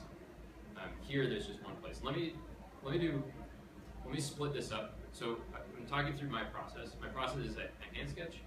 I kind of sketch with multiple bodies here. And now I say, okay, I like the way this looks. Let's now make this into a proper assembly. So what I'll usually end up doing is I'll roll up the history, and I'll roll up and check that I'm not having, that nothing's exploding when I'm going back. So rolling up lets you go back up. I can edit something. I could insert a new sketch here if I wanted. I could insert a new plane. Or what I can do is I can say like, okay, I have just these parts. Now I feel confident that that's the information I need. Now I'm gonna just start making new assemblies. So I'm gonna make, and to do that I'm gonna have a bunch of new parts. So let's first make an assembly that we're gonna start putting everything into. And I'm gonna save it, sample arm assembly. And usually the first thing I do is I will insert a component, an existing component, and I will usually insert my master model just so I can see it. And so now I see everything we had done already. Everything's there. But I'm going to use that just as reference so I can use that to align things. So I'm going to hide all the bodies because I don't really want to hide the whole thing for now. Now what I'm going to do is I'm going to make parts. So when you make a part, you can then go to Insert, Features, wait, no, where is it? Insert, Part. I think maybe I told you guys to go in the wrong spot. Projects. Is what you just did in that first part, is that your master model approach, or is that the splitting parts in a different body approach? Is that what you just showed us now? Is that master? Just hold tight, and you'll just hold tight, and you get to see. It's all about to happen. Magic's about to happen. It's part of the master modeling, but I'm going to show it. That was sketching with multiple bodies, and now we're going to show it working as a master model. So I'm inserting a new part into this part, and I'm interested in planes and unabsorbed sketches. So now it's brought in all my planes and my sketches. And now this one, I'm going to make that front shaft again. So I'm going to grab the plane that it was drawn on. I'm going to, again, select the chain. Convert the entity. I'm going to grab that center line again, convert the entity, convert it to a construction line, and now I'm going to close it. I think you still have to close. You may not. Now I'm going to do a revolve. What was the button for convert entity? Or how did you? It's this little guy up here. Do you see it on yours? If you don't see it, you can right click. Oh, I see. You found it. There are features that are hiding.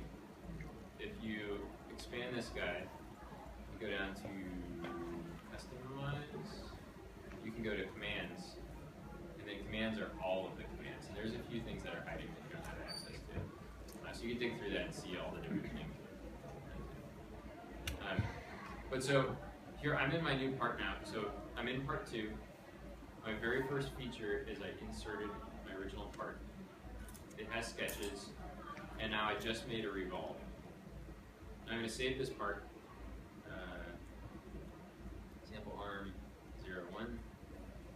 Now I'm going to switch over to my assembly, and I'm going to insert component. And I'm going to insert that first part I just made. Now, if you keep when you do this, you want to keep your mouse on the left-hand side in this window. If you move it out here, it's going to then place it wherever your mouse is. But if you keep your mouse off to the left, and let it arrange, it'll align the origins with all the origins will align. So X and Y and Z are all aligned. So that means now everything is going to start just dropping into place. So now I need to make a new part. So I want to make, let's say I'm going to make this bearings. Make a new part. I'm going to insert part. Drop my original part file in there. There it is. Now let's make. Let's grab those bearings. Sure. Select chain, convert, and actually from convert entities, I can also there's a box here to select chain. Sometimes it doesn't work as well for some reason. Matt, yes. Why did you bother to do the revolve in the master sketch if you were just going to do it again in a part? So I wanted to see how things work. Okay. I don't know that that's what I want to do. That's just me kind of playing with things. And so what I could do is I could even go back into where is it here? I got a lot of things open right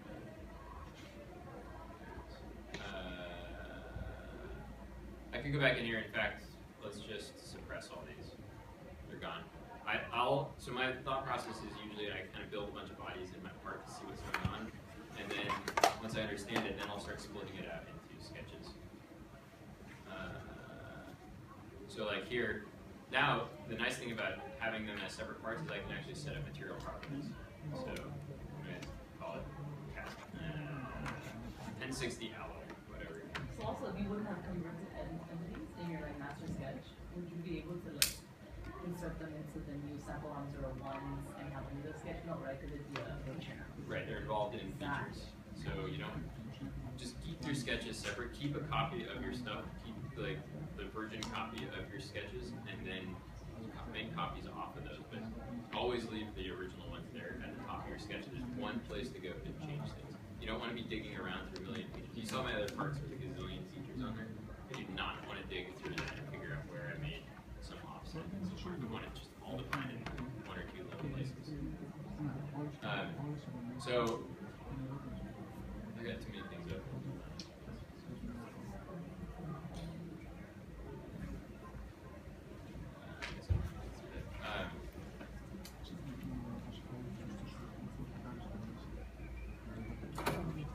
So now I can drop in. So I made that other part. Now I can drop my bearings in. And you see they just drop in exactly where they belong. So that's really convenient. Now I can go back and I can be like, oh, you know what? Actually, I forget. I wanted to make those sketches. I realized that actually my dimensions were wrong on that. So I'm going to go back in here.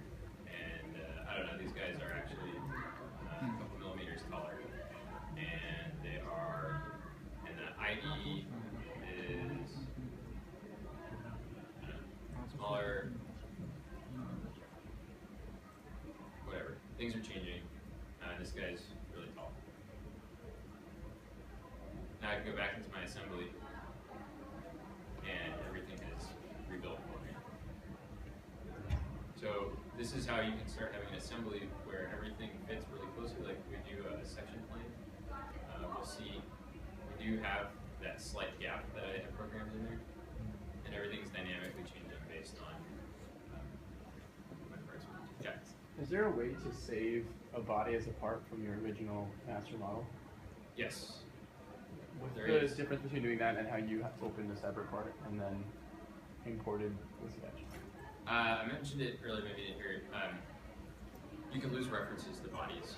So when in that feature where you save the body out, it may lose where that is. And so you have to go back in and reassign it to that part file. And so it can get ugly with a lot of parts.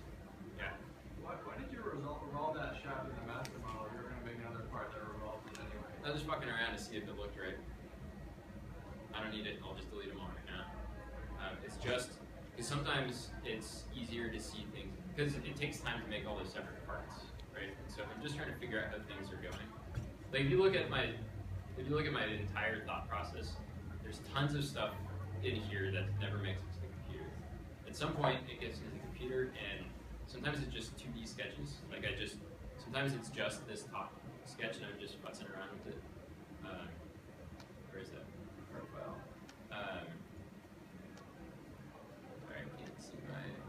So oftentimes, I never get past this point, and I'm just working on this guy, and I'm realizing, you know what? This isn't going to work out for me at all. For some reason, this mechanism doesn't work. Screw it, move on. But sometimes I go from here, and then I want to start seeing how all the pieces fit in 3D, because there's something I can learn from 3D that I wasn't seeing before. So then I do all those bodies.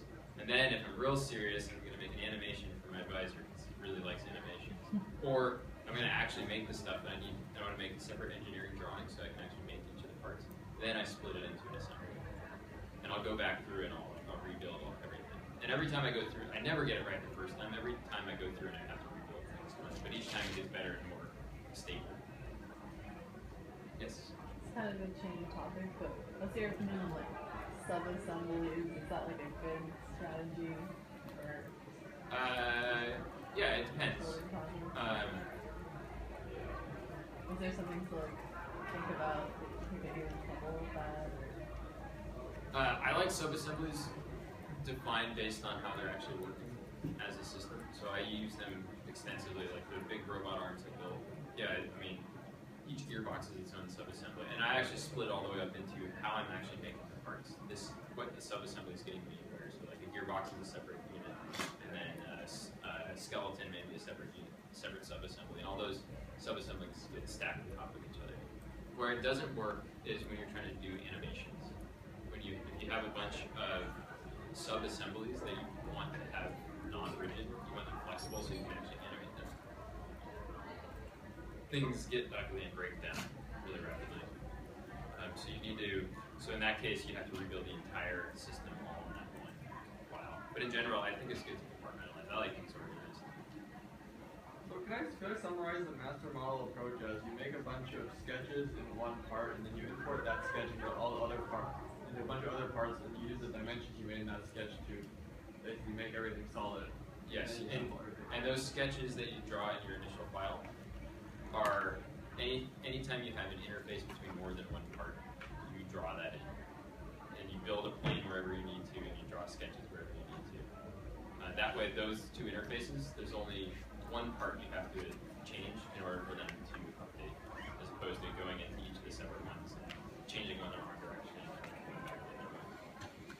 I found it extraordinarily stable and helps me build things very quickly. And saving it out as rebuilding the assembly with a bunch of separate parts makes it so those parts exist. They don't lose their reference ever. So you can hand those over to someone else. You can send it to a shop. You can send it to your friend who you're working with, or your colleagues, or your interns, or whoever, or your boss. And everyone can work with them, and you don't lose references to things.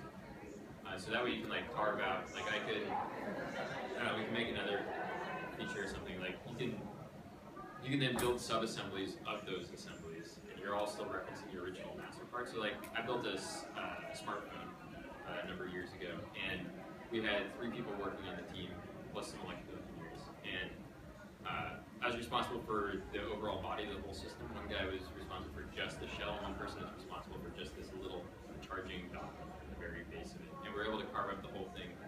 And different people took ownership of the master model when they needed to, but in general, only one person ever had control of it. We were able to just work in our own areas because there were some areas that were carved out and existed as separate files. I didn't show anything like fillets or that kind of stuff. I can make one part real quick that shows that if you're interested. So looking back here, let's do sketch on our bearing stack. And I'm going to make,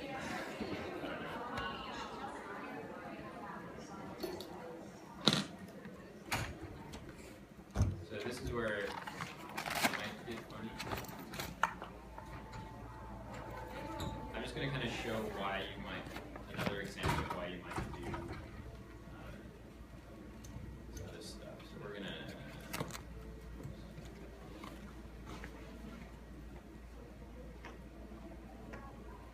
going to gap these so we can see them easily.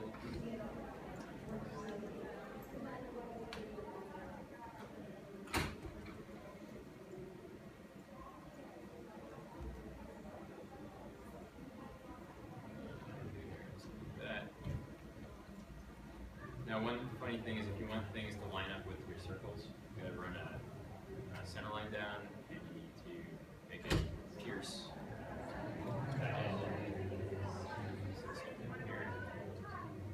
I could also say, actually, this guy's just gonna mirror this guy across the center line, or make symmetric, and that way it automatically set the diameter.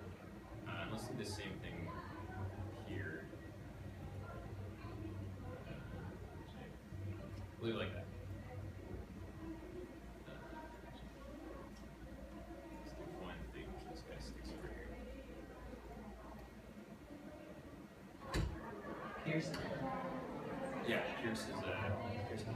So now I want a plane that is at this point normal to this guy. I'm going to insert plane 90 degrees. Maybe what I need is this line instead. Yes. Now I want to grab. Now I'm going to sketch here. I'm going to grab this line. And now I can't select chain because it's actually just an independent unit. So I'm going to just convert and grab each of the pieces that I'm interested in. And now I'm going to trim. Power trim. So I can just drag my mouse through there.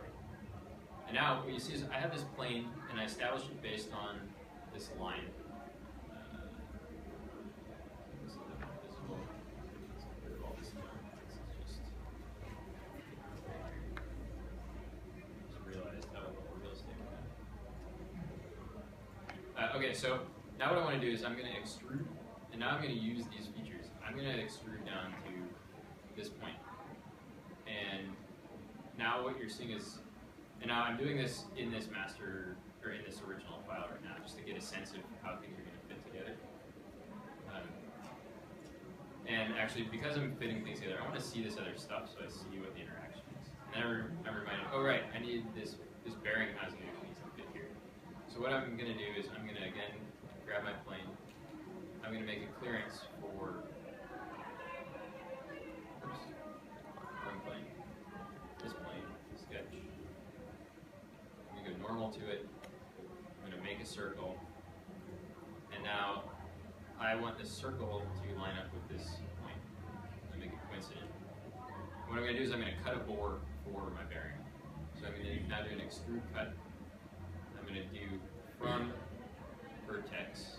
I'm going to grab my first vertex. I'm going to go up to my next vertex. Right here. And my feature scope, I don't want it to go through all of my features. I want it just to go through the body and start going through now. Hit OK. Now, whoops, that actually didn't go all the way through for some reason.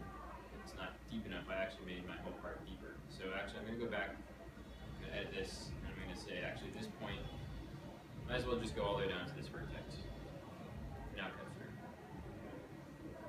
And it's saying that I have multiple disjoint bodies right now. And I have to pick and choose which ones I actually want. And I think I want, let's just say, let's keep all bodies right now. I think I had done something wrong, which was I think one of these guys merged. Right, this guy had been made before, he merged onto it, so that's why I had disjoint bodies. So now I see I have this guy cut through. Maybe what I want to do now is I just want to do a simple shell. So I'm going to shell, grabbing this face, and I want to see a preview.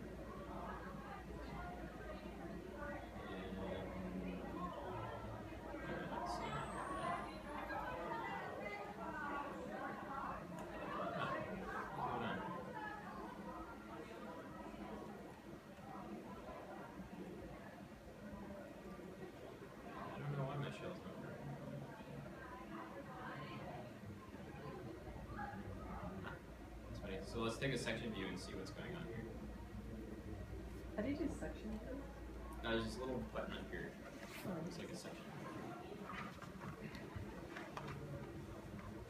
Well, so I'm looking in here and I'm saying like, okay, there's so there's this interaction here. So I realize now when I go to make this, I probably want to have this guy end before it comes through, or I probably want to have some sort of feature here that actually ends.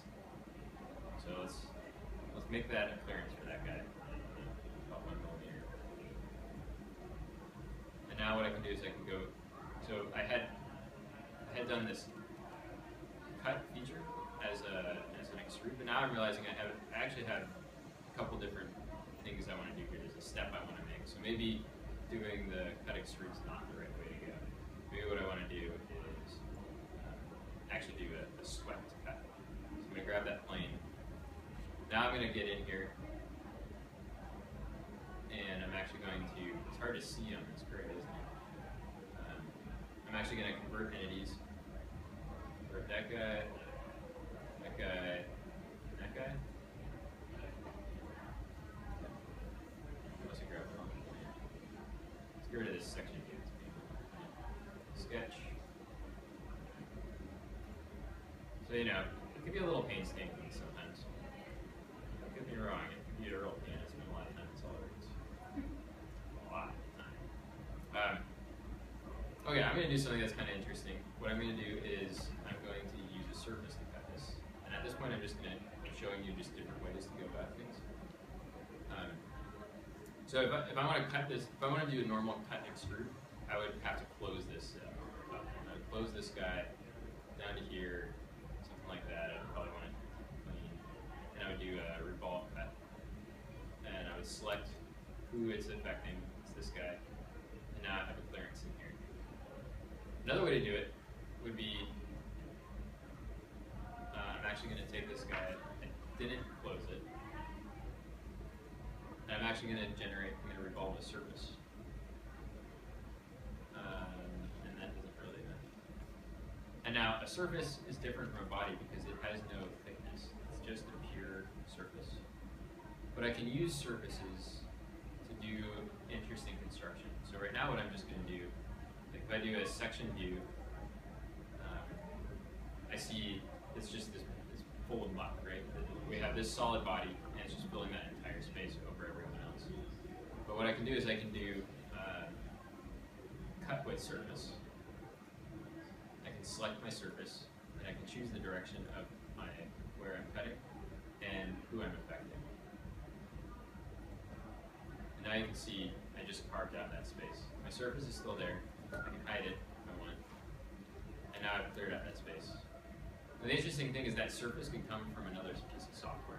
It could be some interesting curvy surface that you brought in. You could have made it in Rhino, you did some weird parametrically designed something or other. You can bring it in here and use that to carve up your geometry. So that's a way. You can also generate it here, but that's a way where you can start tying the different tools together to make kind of interesting things happen. So now I've got this. I don't know. I've got this part. I don't know. I'm gonna whatever. We'll, I'm gonna offset some lines. I don't know. 5 millimeters. Sure. And I'm gonna we'll grab this. Now I'm starting to get a little lazy. I would generally not reference off of actual geometry because I don't know what's gonna happen to it. It might disappear. But I just want to show you some simple features.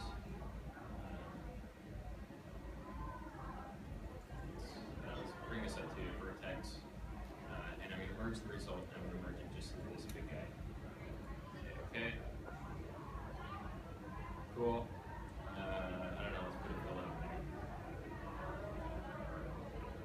there. So there's some interesting things with fillets now. You're often just grabbing an edge, but you can also grab.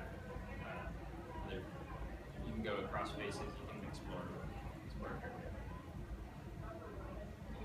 So you know, fillets make things look nice. Sometimes they also make it look really SolidWorksy. It's very prismatic still. It's constant, lots of constant variable, constant radius type stuff. But I don't know, it's sort of nice. And so this is all being done in my original master model part, and it's just a quick way to figure out what thing is going to work well for me. And I would have to regenerate this as a new part if I wanted to. So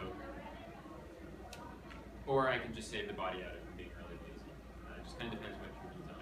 For you guys as just beginning, maybe you don't have to worry so much, but it's something to keep track of. It makes it so you can actually work with. It makes it so your life isn't as much of a pain when you're trying to change things a bunch. Like that fill up might have changed the body.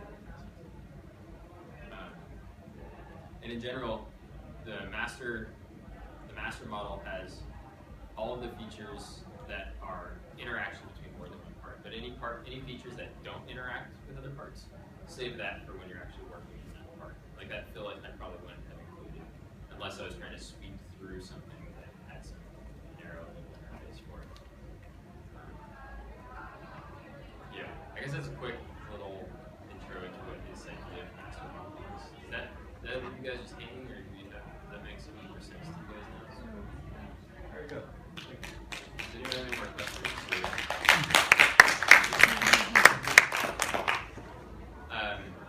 I'm happy to stick around for a little while. I have a very specific question. Yeah. For example, if I have some sort of feature that I want to extrude, cut, and the pattern and maybe that feature is not I think so. a straight feature, how can I do that? For example, if I had a sphere, I want to extrude like round holes all over it, what's a good strategy to do that? Yeah. That's a hard one, actually. That's actually the kind of thing Rhino's real good at. Rhino's good at like taking object and patterning it around the surface. There is a way to do it. Like the only thing I was thinking about is maybe have yourself cylinders and then like these cylinders. It's quite hectic. So. Yeah, I mean, like we can try it. I just like to go through. There are some ways to pattern things based on sketches. So you can select a bunch of points and put all the points in. So let's try it. There was a tutorial where you actually pattern walls around a cylinder. Yeah, that's yeah, you're talking about keeping the normal to that face. Yeah. I think that's I can find the tutorial. Yeah, so you can find that. I don't think that exists, but maybe it does. Let's try. So what's your thought process just thinking about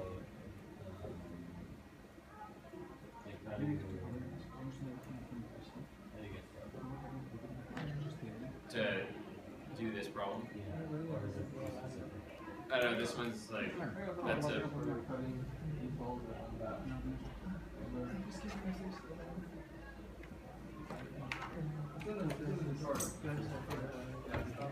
Is there one there? Oh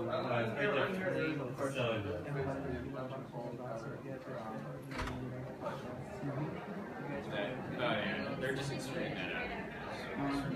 You can do a sphere, right? Cylinder is super easy, you can just do cylinder.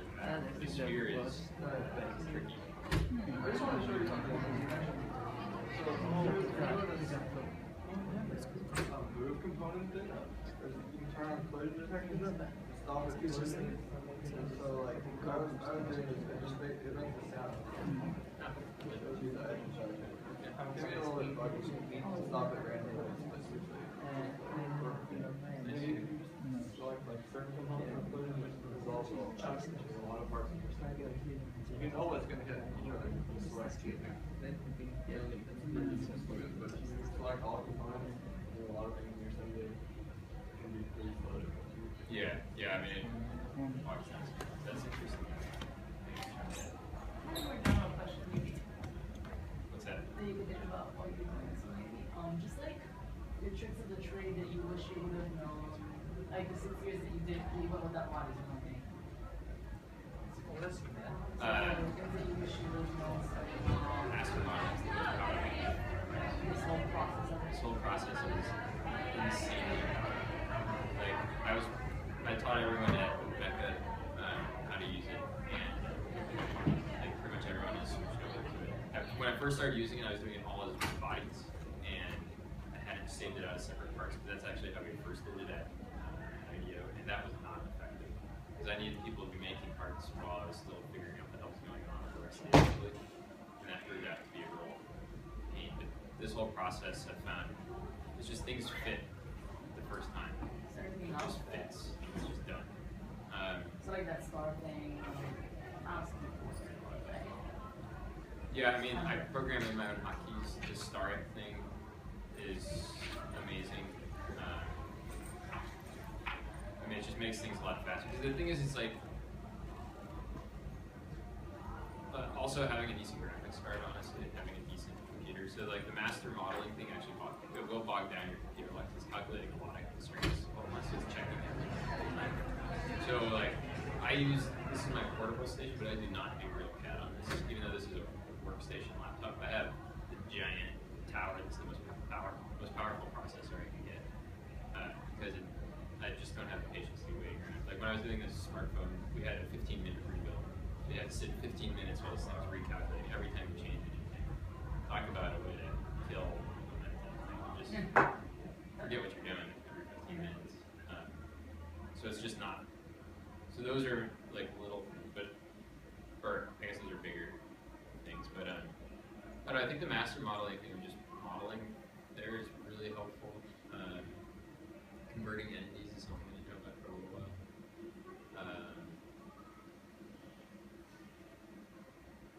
Yeah, I don't know. I mean, I think there's. I didn't even know that surfacing existed, so there's all these surfacing tools.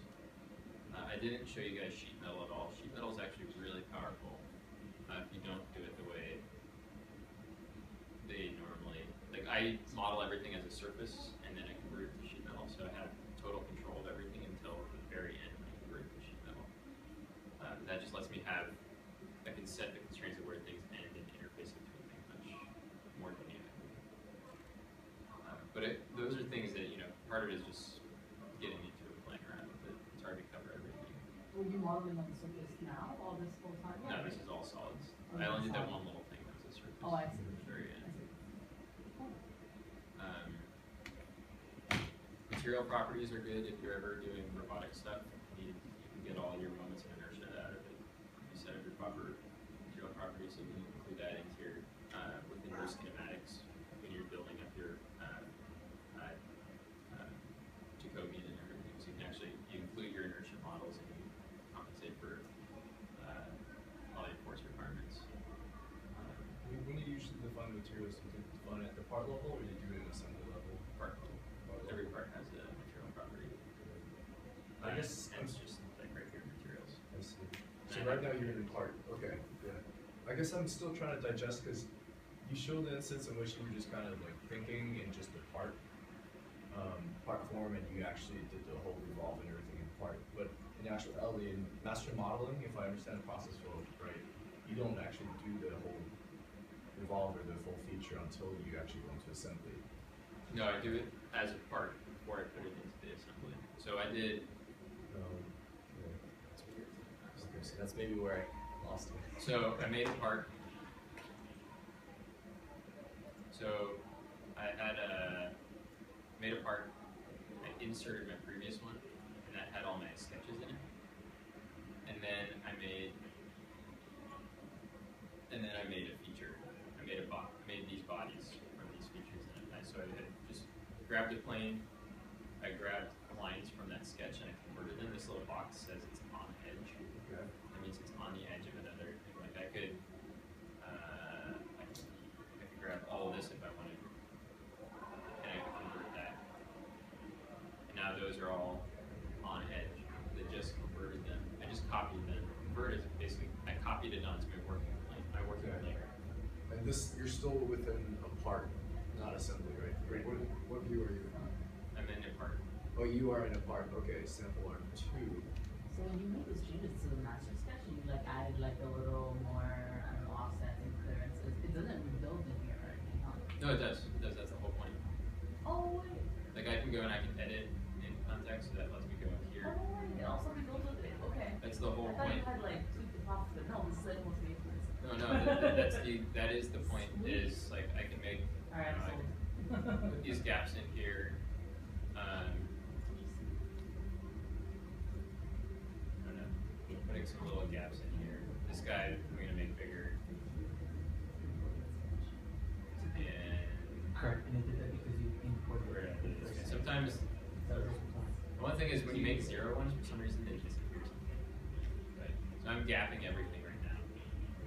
I'm gonna go back into the part I was just in, and you now see it has rebuilt with that gap in those lines that it didn't have before. And then if I go to the assembly, which is this one, it's mad. Let's get out of here. It's mad at this original sample right now. But, you can see I now have that gap in there, and I have this gap down here. The whole point is that there's only one place to change everything in your assembly.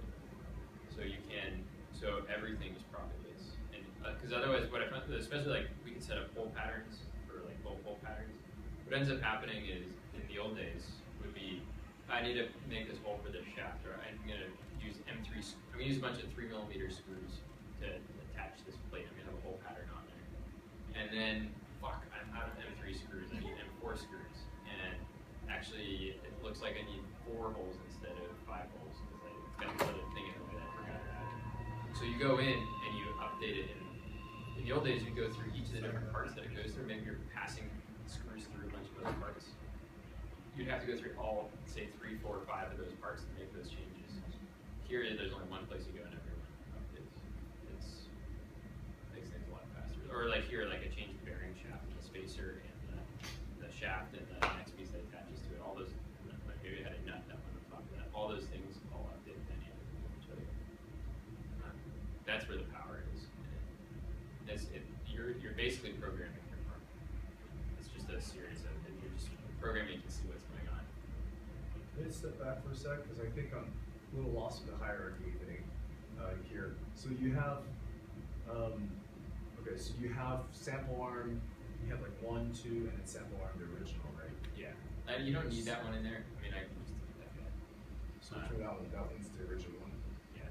So sample arm 1 was created by what you just did, like you did the convert. Yeah. Or sorry, what do you call it? A select chain, and then you convert entities, and that created a new sketch within the original sample arm part file. Right. I had this new part that I just started. I inserted the original one, the main part into it. My master part stuck into it, and I just stuck the sketches in. Okay, so this is the master part originally, right? Sample arm. No, this is. I should name these things differently. This is my sample. This is my main file right now. Okay. This is my master model. Okay, master model, and then it has everything together. It's not assembly; it's still a part. Right. Okay. This is a part you can see right here. Right. I have all of these features. I don't have parts in here. These features. Okay. So when you were editing the individual sketches earlier, is that in this file or is that in another file? Always here. It's all here. It's always in these first few sketches that I made here. Okay. So I made all these guys. Yeah. So these sketches define everything. Okay. So these sketches define the interface between a bunch of different parts. Right. And then I made a new And part. then you made a new part called sample arm 1. Right. And I stuck the original one into it. I inserted that part. I went to insert part. Oh, I see. Okay, so you literally created a new part file and then you did insert part of the I old just one. stuck the old part into the new part. Okay. And then now I have what it is. And in fact, here I can choose what I bring in. I could actually bring in solid bodies if I wanted to. Right, but you decided to only just do planes and Planes and unabsorbed sketches. Okay. So only the 2D stuff for the most part, right? Yeah, just the 2D stuff. And then what I did was I grabbed the plane that I wanted to work on. Yeah. So that was this one. Right. And we can do it again. So I grabbed it. I'm editing the sketch now. I'm now in a sketch. And I can edit it, and I can grab whatever I want. Let's say this time I'm going to grab these guys. And I'm going to trim this guy off. And actually, let's grab this guy, trim it. Now I'm going to take this guy up to here, trim off that guy. And I'm going to revolve this guy now.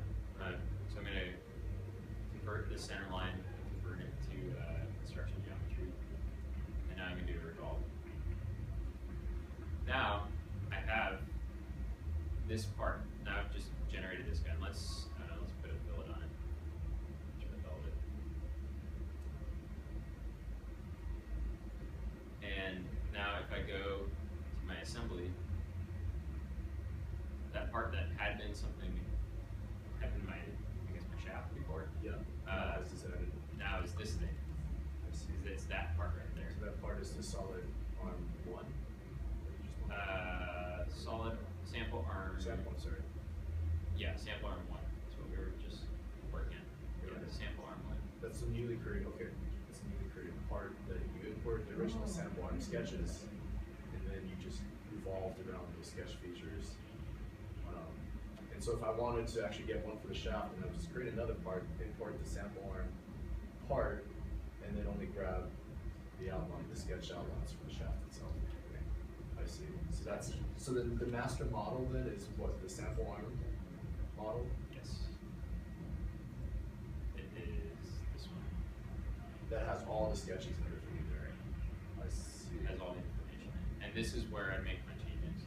This is where you make your changes. So in principle, this master model doesn't, you don't need to have all the revolves or the features, right? Because when you're importing in fact, into, you eventually get rid of them. I just use them when I'm just to help you think, right? Just to help me think through the process. Just because it's faster than making all those separate files. So usually for your master model, this sample arm case, it looks just like this. It's just a sketch. Sketches and Got it. Okay. So that's what's the master model is, actually just a sketch. The master model, right? Okay. Right. From which I can actually copy and select the sketches and make parts, or apply features so that I can make parts out of it, separate parts out of it, right? Okay. That makes sense to me now. Thank you. Good. Yeah, sorry it took that long. Yeah, I think maybe just an intro before, like this exactly like what's the master model about. Yeah, I mean, I'm kind of jumping into it. Yeah, but yeah, I mean that's the thing. Like I used it for what, I don't know, a bunch of years before I learned this approach, and I found it. I feel like it's worth learning now because you can start thinking about it. It takes a lot of getting used to use it properly. Like when I introduced it at Mecca, some people were mad at me. Some people were like, what the fuck? This takes so long. My boss was really mad at me because it takes longer to have a bunch of stuff on your screen when you're first doing it, but all of a sudden, all of the parts just dump out. So I spent a lot of time up front figuring out the interface between all these things, and I just leave things in 2D for a long time. That's how design is. Spend more time up front, or you should be. Right. You're doing it right. I think so, and I'll often do it all like this one is, where it's like sketches and some bodies to a certain point, and then I'll start, and then once I get what's going on, I'll start from scratch and I'll rebuild a clean one or cleaner one that I then work with. I certainly have to just abandon it and move on, rebuild it, because it can get ugly because you don't have it all figured out at the beginning when you're like still figuring out what the parts do. But I think it's good to keep track of this thought process. So if you have global variables in your master model, are they gonna get put into the part when you put the master model in? Where are they gonna be? I'm not sure actually. Let's look. Hey, you the one with the fancy tripod? Yeah. This is still running. Sorry. I don't think you can get the equation. You can enter it down.